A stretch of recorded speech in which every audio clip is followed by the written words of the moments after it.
গোৱালপাৰা অসামৰিক চিকিৎসালয়ত অৰাজকতা, ব্লাড বেংকত দালালৰ দপদপনি, চলিছে ব্যাপক অৰাজকতা।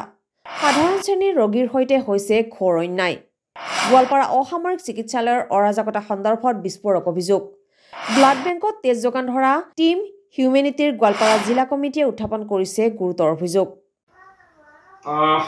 আপোনালোকে নিশ্চয় জানে যে গোৱালপাৰা চিভিল হস্পিটাল, আমাৰ যি গোৱালপাৰা অসামৰিক চিকিৎসালয় আছে, এই চিকিৎসালয়ত দীৰ্ঘদিনৰ পৰা দালালৰ যি দপদপনি অতি ভয়ানকভাৱে আৰম্ভ হৈছে।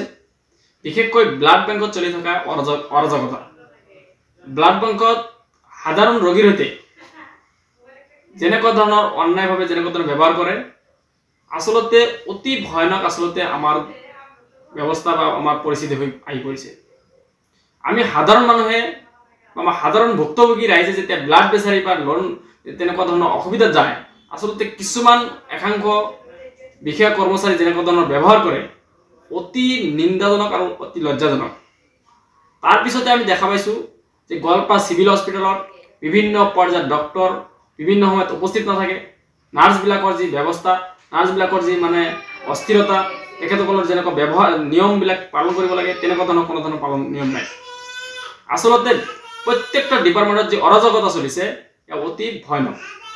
আপুনি বিশেষকৈ প্ৰসূতি যিটো বিভাগ, আপোনাৰ যিটো বাচ্চা যিটো জন্মগ্ৰহণ কৰে যিটো বিভাগ, মেটাৰনিটি যিটো ডিপাৰ্টমেণ্ট, সেইটোতো আৰু অতি ভয়ানক। আপোনালোকে চাব মজিয়া কেনেকৈ একাংশ মহিলাই প্ৰসৱ বেদনাত ভুক্ত কেনেকৈ অৱস্থা থাকে, অতি এইবিলাক আপোনালোকে চালে আপোনালোকে কিমান দেখিব পাৰিব যে সেইটো কিমান ভয়ানক।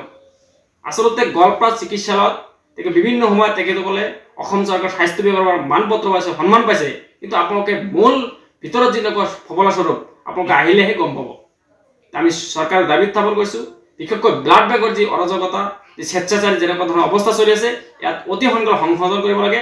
আৰু তাত যি দালালৰ লগত যি মিটাৰিল কৰি দালালক যেনেকুৱা ধৰণৰ প্ৰচেডি আছে, তাৰ ওপৰত অতি সোনকালে ব্যৱস্থা গ্ৰহণ কৰাৰ কাৰণে আমি দাবী উত্থাপন কৰিছোঁ।